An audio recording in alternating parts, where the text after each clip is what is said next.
இன்னைக்கு எங்க தெரு ஃபுல்லா இப்படி டெக்கரேஷன்ஸ் பண்ணி பட்டாசு வெடிச்சு மக்கள் எல்லாரும் தெருவுல ஒன்னா கூடி ஆட்டம் பாட்டம் ஜாலியா வரவேற்கிறது ஒரே ஒரு ஆளுக்கு தான். அவங்க யாருன்னா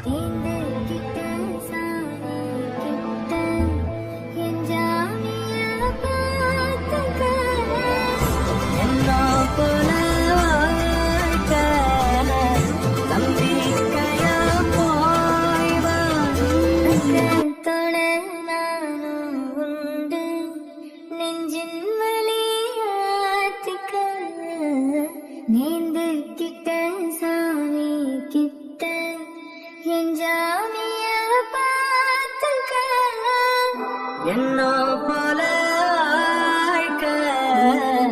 நம்பிக்கையா போய்வா. நான் வருவேன் அது வர நினைப்புல கலங்காத